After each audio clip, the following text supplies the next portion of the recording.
The morning sky over Manhattan was steel gray when I stepped out of the cab, binder pressed tightly against my side. 20 years of deals, strategy, pay, and sacrifice had led me here, to the negotiation everyone in the industry was watching. Inside Hale International's tower, the air smelled of polished wood and power. I knew the script I would lead, as I always had. But when I entered the boardroom, the script tore in half. The chairman didn't look at me when he spoke. His hand hovered toward a chair that was no longer mine. "Sit down. Alice, you've done enough. Ava will take it from here." The words sliced clean. Ava Martin's daughter, barely 25. Her perfume sweeter than her experience glided into my chair as if it had been carved for her. She smirked at me, a flash of triumph that stung sharper than the dismissal. 2 decades, reduced to silence in front of 12 CEOs whose signatures could shift entire markets. I stood still.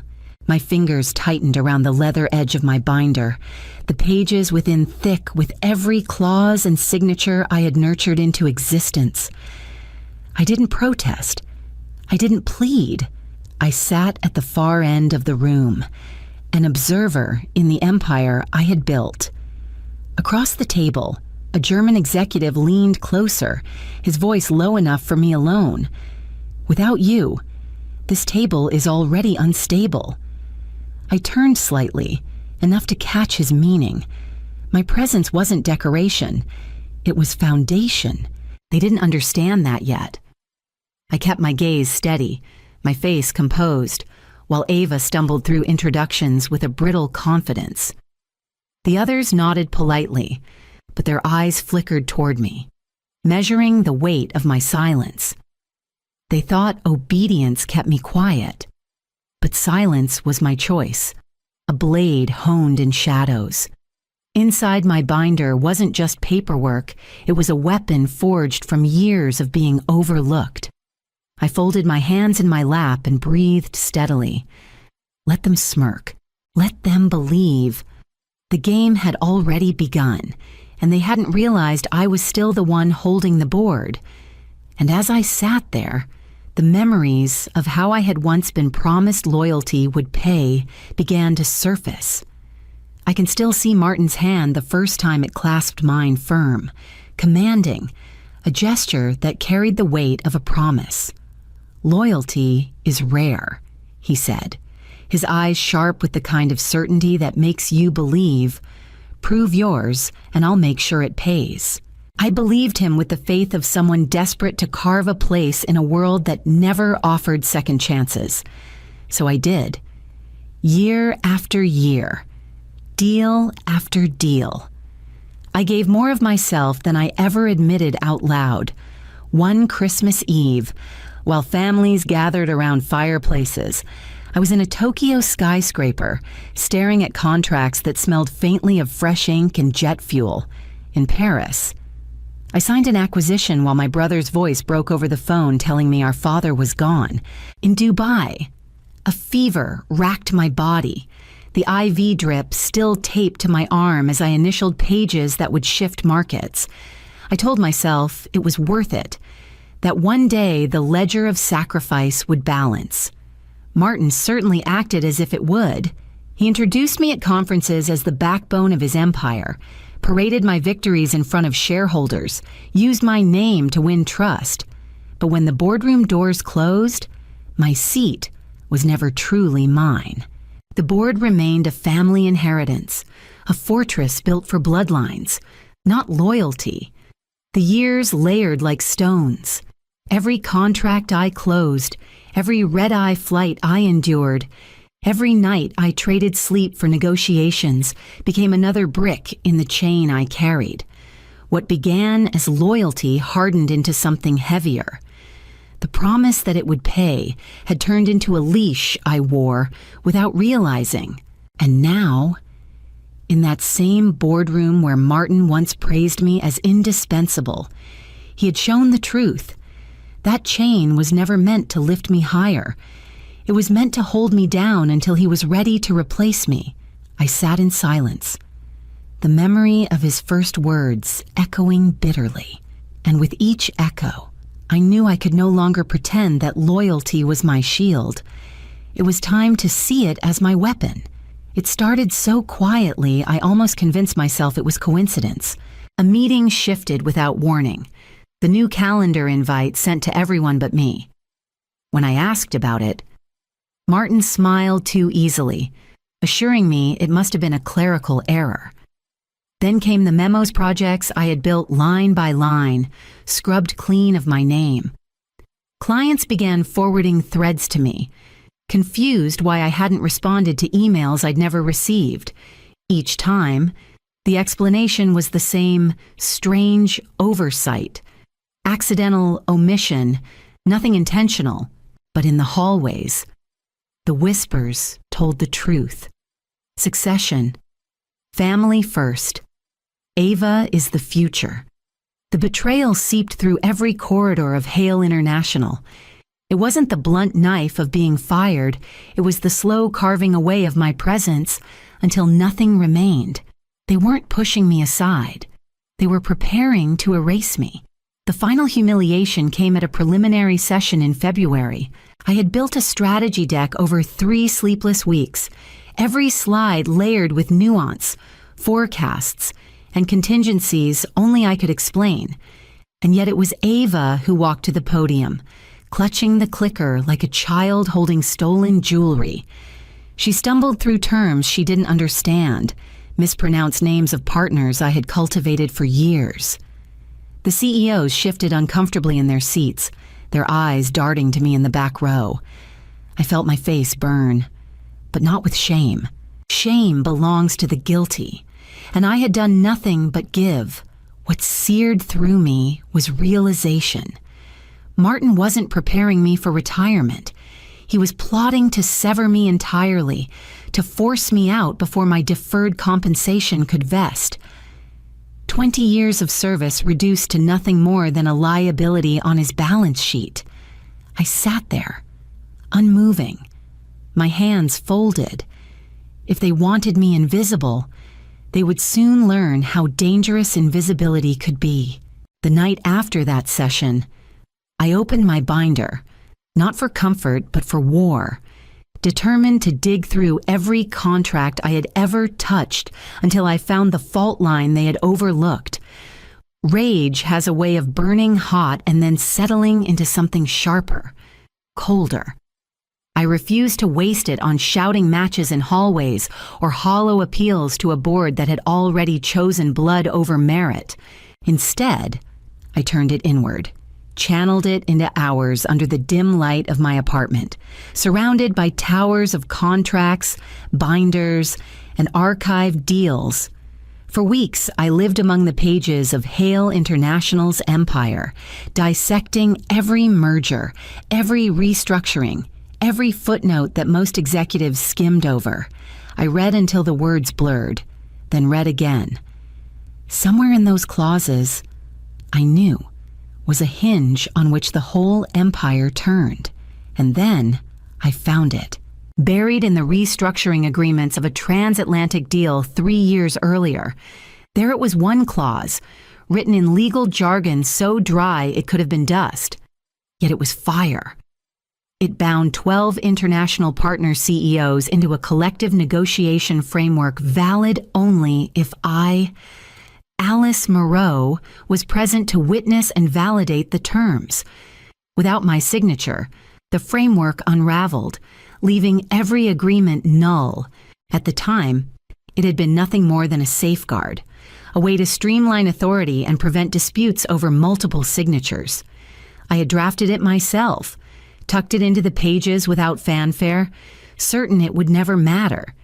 Now it was everything. Every deal that Martin wanted Ava to helm depended on me. Every handshake, every contract, every projected dollar sat on a foundation only I could legitimize. And the beauty of it was that they had forgotten. Their arrogance had blinded them.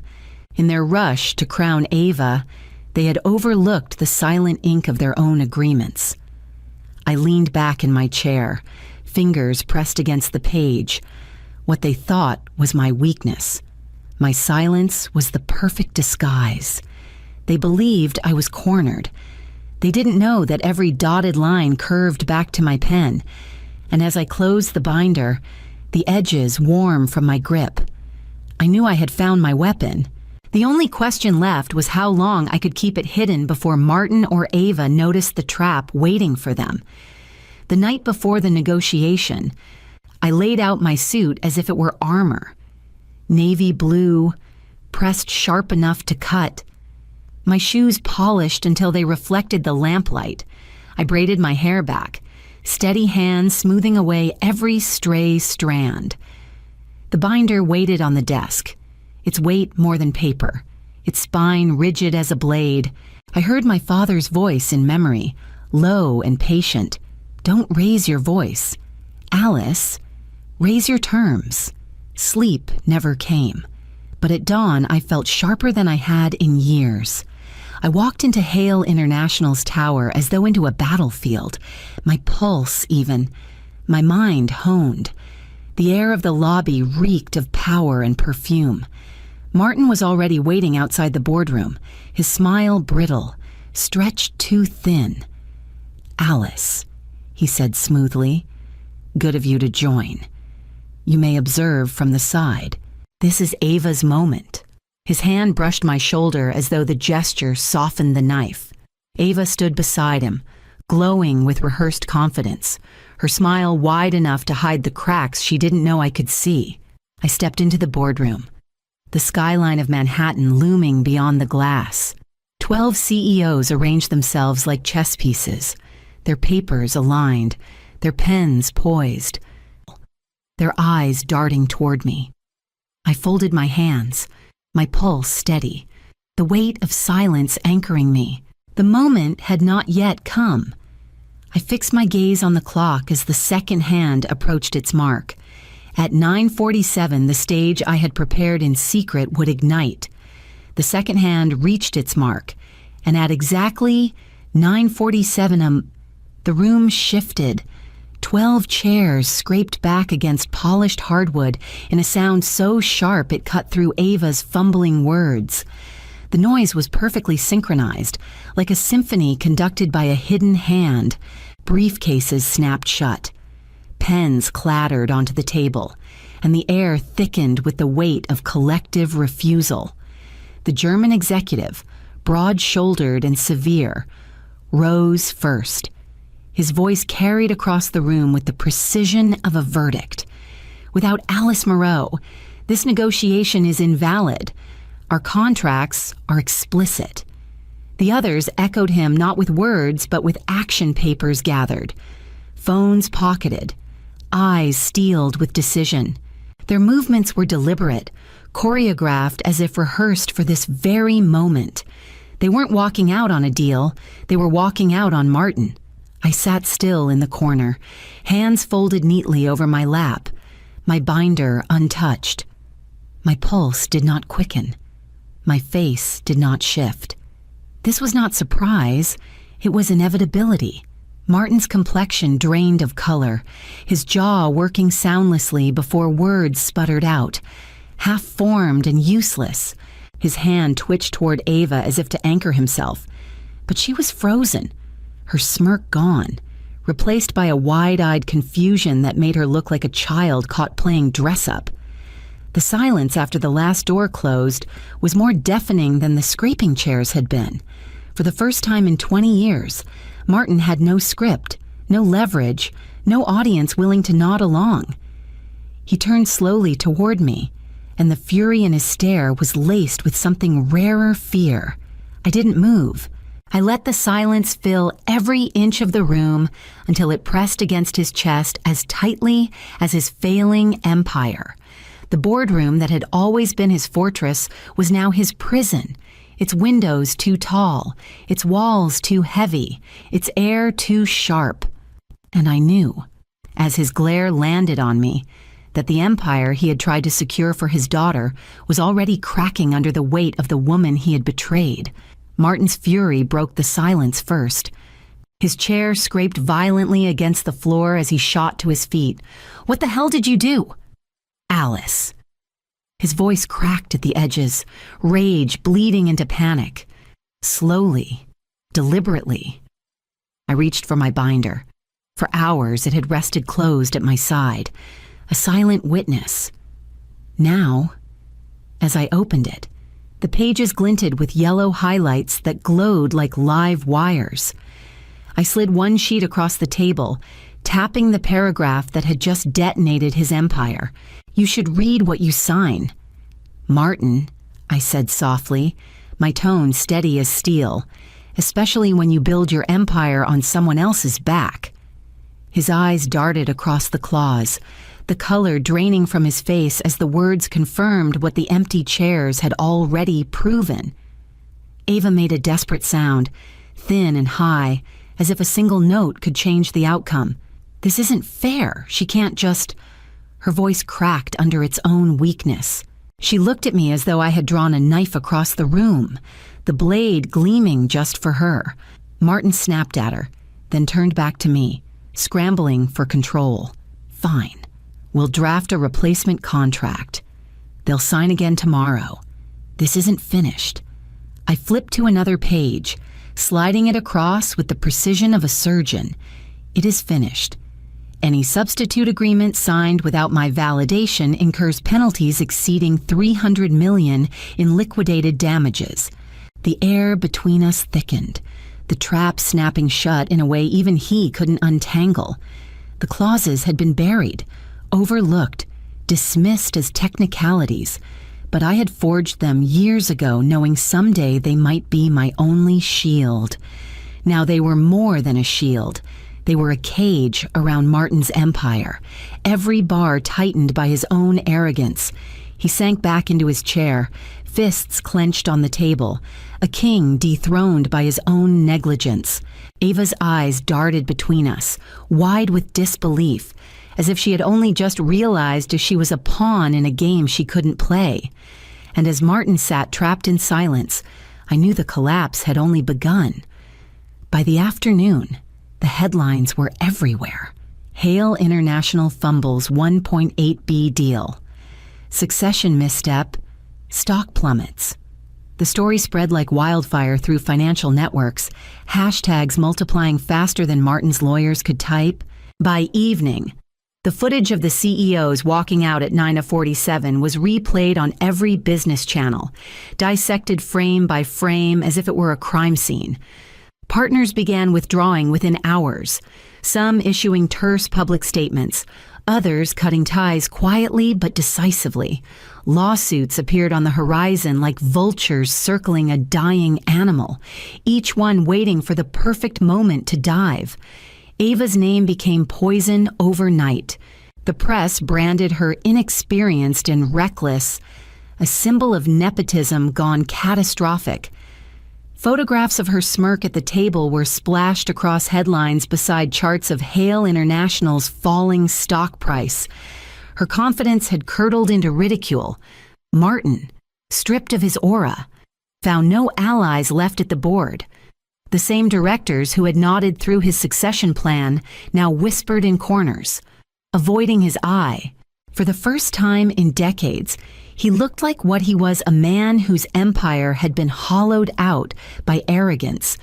I didn't wait for his decision. My resignation letter had been written weeks earlier, tucked into my binder like a final piece of ammunition. It was clean, professional, and absolute. I signed it without hesitation, slid it across his desk, and walked away. I stepped out of the tower as though leaving a burning house I had lit myself, the flames visible only to those still trapped inside. The weight on my shoulders was not loss, but release, and I wasn't leaving empty-handed.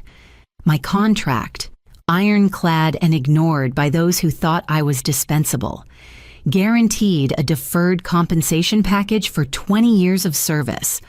The payout was obscene, more than enough to buy freedom, more than enough to build something new. As the city lights flickered on across the Hudson, I held that knowledge close.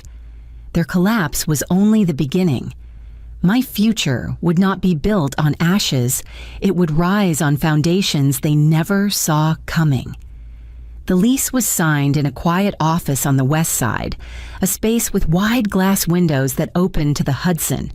No marble floors, no gilded conference tables, no pretension, just clean lines, light, and room to breathe. I didn't want a monument to power. I wanted a place where respect could take root, where no one would ever be dismissed for lacking the right last name. My phone hardly stopped ringing. The first calls came from the same 12 CEOs who had risen with me at 9:47. They didn't care about the wreckage of Hale International. They wanted stability. They wanted results, and they trusted me to deliver both. Each conversation ended the same way they would move their business to me, provided I was in the room, provided I was leading. Then the messages started coming from within the old company. Analysts, managers, even senior directors, all tired of Martin's nepotism, all eager to escape the sinking ship. Their words carried the same weight. If you're building something new, I want in. I didn't turn them all away. Some I had watched for years. People whose talent had been overshadowed by louder, less capable voices. One by one, I brought them in. Not as replacements, but as partners. This wasn't going to be another hierarchy of favoritism. It would be a coalition of the overlooked, a gathering of the very people Martin had wasted. The office filled slowly, desks carried in by hand, whiteboards leaning against bare walls, voices echoing as plans took shape.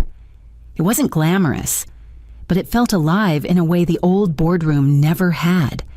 Each new chair added was a promise not of titles, but of earned respect. I didn't just open a firm, I built a refuge, a place where skill mattered more than bloodline, where loyalty would be rewarded with opportunity, not chains. And as I stood by the window watching the river darken in the setting sun, I knew this was only the beginning. The world had finally seen me as indispensable, and the stage was set for me to decide what to do with that power. Months passed, and the world shifted with them. My office overlooking the Hudson no longer echoed with emptiness. It pulsed with work, with possibility, with voices once silenced, now carrying weight. Each contract signed under my roof was another thread woven into a new fabric of trust. Then came the summit, an international gathering of the industry's powerhouses, the kind of stage where reputations were made or buried. I walked into the grand hall with my team at my back, the 12 CEOs already aligned with me, their presence a shield no title could buy. At the far edge of the room, I saw them. Martin and Ava, lingering like shadows cast too long. He stood stiff, jaw clenched, his shoulders smaller than I remembered. She tried to smile at passing executives, but each turned away, their eyes slipping past her as if she were invisible. They were no longer feared, no longer envied. They were reminders of how quickly arrogance could decay. When my name was announced, the applause struck like a wave. I stepped onto the stage, the lights warm on my face, the weight of silence finally replaced by thunder. Behind me, the 12 CEOs stood in solidarity, a living testament to the moment that had rewritten everything. I didn't need speeches about betrayal or revenge. I didn't need to recount the scars. I simply looked across the hall until my gaze landed on Ava. She straightened, as if daring me to acknowledge her. I smiled. "Sit down." Ava. The echo of those words rolled across the hall, and the applause swelled until it shook the walls. In that sound, I heard the memory of 947, the scrape of 12 chairs rising together, the symphony of a silent rebellion. That sound was not defeat, not humiliation. It was freedom. It was justice. It was 20 years finally paid in full. And I knew then silence had never been surrender. It had been patience, sharpening its blade until the world itself carried my voice louder than I ever could.